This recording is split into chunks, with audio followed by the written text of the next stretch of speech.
a very, very quick one. Direct message to the leaders of Uzodinma, the oil producing communities, and when Imo State. Ndi Igbo si na akụkata aka n'obi egosi ndị mmụọ ebe ndụ dị mmadụ. Agba mbụ ọtụọ n'ogwe, agba ebụa ọtụọ n'ogwe, agba atọ ọtụọ n'ogwe. Ọ bụ naanị ogwe ka apịrị akụ. Okenye anaghị anọkwanụ n'ụlọ ewu amụọ n'ọgbụrụ. Ndị ndu and the leaders of Uzodinma, both political leaders, town union members and leaders, and traditional rulers when in Uzodinma, get on to ofuma. Get on to very, very well. Over the years, we have been talking about here how decayed the social amenities, infrastructural amenities, and when in Uzodinma, especially the oil producing communities that have oil in their domain, that have gas in their domain, and yet up nepa etibeye in many communities in Uzodinma. Up nepa etibeye. Some people are really 50 years in Uzodinma. Some people are really 40 years in Uzodinma. Anya hahube hoko latrik. Ihe na ho solar and oku generator.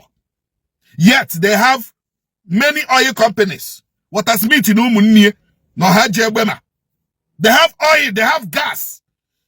Every day, and they live to petrol, and they live to crude. About the aviation fuel, and they live to from Uzodinma. Every day. Oil companies in Uzodinma.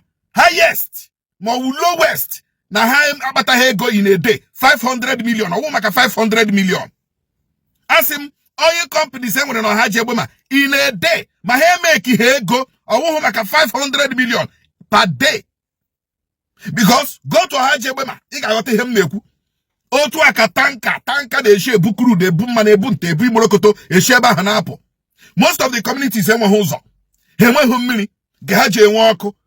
Now, what is the problem?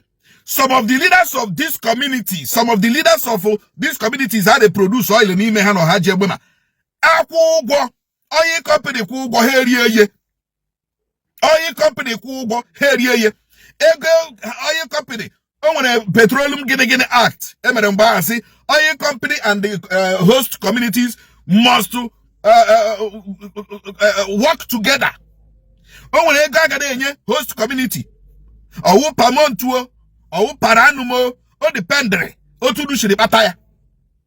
But mostly, him no paranum, can enye gondia.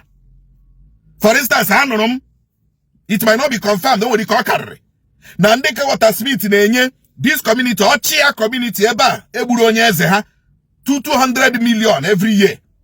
200 million every year. No ihe that water smith na-enye. O nwere ike buru eziokwu, nwere ike ọma mbụ eziokwu, o nwere ike karịa, nwere ike ọ karị hụ. Mana the problem enwere n'ọchịa according to investigation mere na-egosi na onye eze ka na-ebo ebubo, onye eze egburu ka na-ebo ebubo 800 million. The oil community, oil company, the community. And I be sure where is the money? Where is the money? Oh yes, there was nowhere to be found because you know.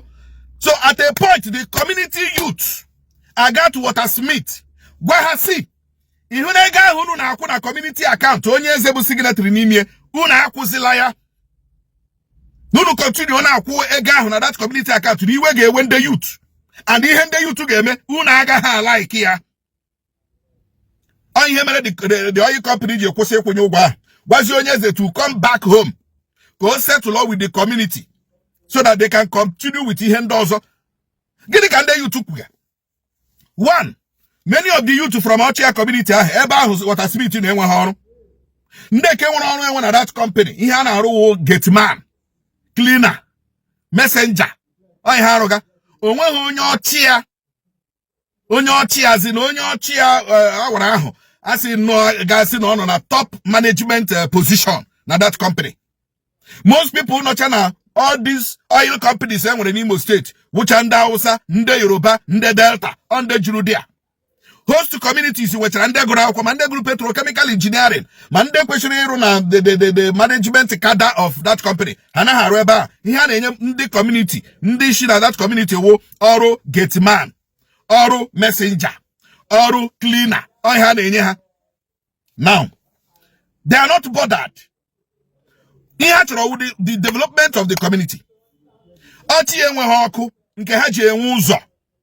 You know, I say okay, ni ha ga-emeziwu ego na akwụnye na community account according to ihe ndị youth na ndị watersmith kpara na a ga-eji ego ahụ na-arụ ihe a na-ahụ anya. Ọ bụrụ ụzọ were ego ahụ na-arụrụ ha ụzọ, ọ bụrụ ọka were ego ahụ tinyere ha ọkụ ka ha nwee ọkụ n'obodo ba. Ọ ihe eze ji shi obodo Igbo lọtazi ya. Agazia mitin ahụ ha gara n'Owerri. Ekwucha ya si na enyego contract for ọkụ na ihe ndị a eze abawa mba si kedu ihe eji enye contract for ọkụ. Ebe ọ nịrọ ya number 1 citizen of the community na o kwesịrị na-enye anything. Therefore, ebe ọ bụ na ha enyele nke ọkụ si hapụrụ ya nke ụzọ na onye wa ga-eji aka ya kpọta onye ga-arụ ụzọ ka enwe ike kwụ ụgwọ eji arụ ụzọ. You know, ndị youth ajụ, ndị gara mitin ajụ na ha ama nkwe na nke abụ ihe ha na-ama mmiri eme. Eze shi ọnwụ o mitin ahụ ka eze shizi n'ala njinji ejie around 2 o'clock 2:30 p.m. Other meeting ka eze shizi n'ala njinji ejie. Ụmụaka according to otu anyị shere no investigation eyewitnesses, ụmụaka ahụ akwụsịrị ndị bụ eze that they should stop. They should stop hekebulo. Ụmụaka agbazi egbe na taya. Mgbe ha gbaziri egbe na taya, moto atọ mbụlụọ akpọpụta eze. According to them, iwe wele ha, they are so angry. Ha gbawa eze egbe, okwere aba. Gbagide eze, egbe ekwere aba. Eze gboro di eshi. Gịnị ka ụmụaka meziri? Ha mụọ ya na moto ọkụ. That was exactly what happened according to eyewitness. Now, this is just one out of many. When the youth or Hajegbema. Just that in the youth or Hajegbema, I don't know, but they are that's issue Normally in the youth or Hajegbema, questioning about war for years against in the leaders. And when no Hajegbema, ni hane meha no Hajegbema. I get with a scholarship. Only companies in down on Hajegbema get with a scholarship. Can you more Hajegbema? Some leaders say rare. From reliable source. I get with a scholarship. Only companies in there. Nde ha mitroil na beva. Some leaders of Hajegbema a ready scholarship. Scholarship from primary to university. And they have also the science inclined. The science is so that when dagas put as engineers. You know? Some leaders say further investigation reviewed. Now some of Ndo Hajegbema mandeke getman, mandeke cleaner, mandeke ha. Because I need lunch. There. I need go lunch. Now that's why your company me na rodia. I gonna go lunch. Some leaders of Hajegbema agana azu hanandi company and the oil company akpa e wereze go lunch umunne ha ekwesiri na enyu umunne ha packages ye kwuo here up front. This is a go lunch. I see that your leaders have collected your lunch.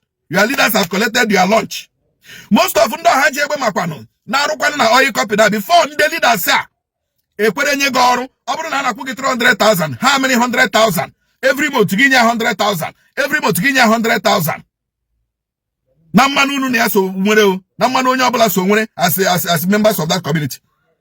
So when you look at the atrocities being committed allegedly by the leaders of Ndo Hajegbema ebe nwere oil communities ma ndeke politicians ha kanjo because all how I wounded them instigate all this rubbish. We are not talking of bunkering. Most of the politicians from Hajegbema are eating big in from.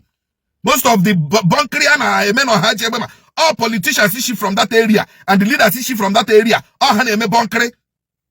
Yema gwakwago be joku. All haneme bunkering from that of Hajegbema. Most of those leaders there, and I have reasonable on abeva. Man, in the properties hang on over here, I get back. Go to that, go to Umago, go to Orogbe, Biobako, but Igbo over.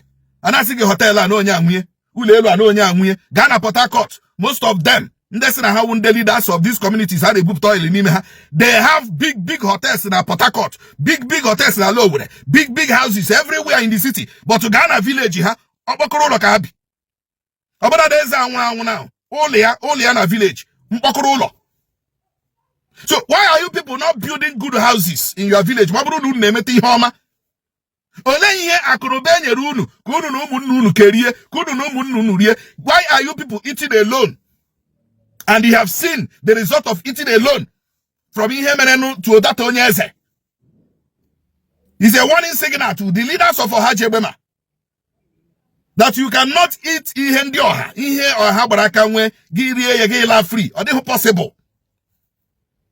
It is a warning sign to all of you from Hajebema, the leaders of Hajebema. So soon wunda Hajebema. Why are you people eating the future of the generations of Hajebema alone? Why? You say you're a politician, you are using your position to eat future of Umaka Ndobodogi. So give that over, give away company, give away factory, give away enta, give away Imo, one who do line with over. They make business agara. Nishi ego ekweshirike. Yaga zuo the community ono. Uzo unenwehu. Mmiri unenwehu. Oku unenwehu. You are eating alone and you think you reach higher and or possible. Possible. So it is a warning.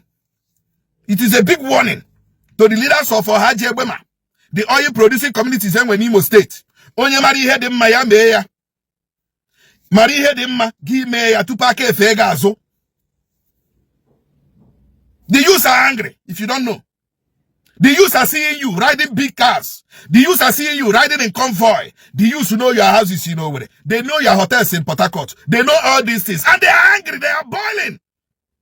They are boiling. They are boiling. And one day, that boiling will explode into something dangerous. A stitch in time saves 9 for all the leaders of Hajebema. Onye mari hedemma ya meya. Ekuchakwam.